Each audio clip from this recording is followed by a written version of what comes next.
అంటే నాకు చిన్నప్పటి నుంచి ఒక స్వభావం ఉందమ్మా. నాతో ఫ్రెండ్స్ కూడా చాలా ఇబ్బంది పడేవాళ్ళు. ఇప్పుడు నేను మీ ఇంటికి వచ్చాను ఫర్ ఎగ్జాంపుల్ చిన్నప్పుడు. ఏదో ఒకళ్ళ ఇంటికి వెళ్ళాం. ఫ్రెండ్స్ అందరికీ 10 మంది వెళ్ళేవాళ్ళం.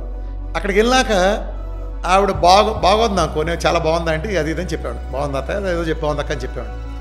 బాగాలేదని కూరుకునేవాడిని. ఎలా ఉందా అని అడిగింది అనుకో ఖచ్చితంగా అది ఏడ్చినట్టుందని నిజాన్ని ఆవిడ తెలియజేసేవాడిని.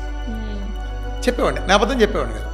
దాంతో ఏంటి అది చెప్పేవాడిని, ఇడ్లీ ఇలా బిరుసుగా ఉంది ఆంటీ, బిరుసుగా వేశారు, నెయ్యి ముంచిన అది అవ్వట్లేదు, ఇది మీరు ఇడ్లీ నానబెట్టి మిక్సీలో వేసినట్టున్నారు, పిండి రుబ్బితేట నానితే ఉండేది, గారెలు కూడా ఇలా మెత్తగా రాలేదు, గిడసబారిపోయి ఆయిల్లో ఓవర్గా పీల్చి ఇలా టెక్నిక్ కూడా చెప్పేవాడిని.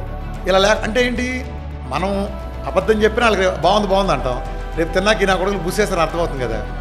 దీంతో మా ఫ్రెండ్స్కి బెక్క చచ్చిపోయాడు. అరే ఈడు వెళ్తే ఈడు ఏం బాంబు వెళుతాడని మా ఫ్రెండ్స్కి గస అంటే బాగోలేదని మాట నిర్మమ్మని చెప్పేసేవాడిని. దీంతో వీళ్ళు భయపడేవాళ్ళు. అరే అట్లా మొహమాటలు అక్కడ చెప్పకూడదా అనేవాళ్ళు.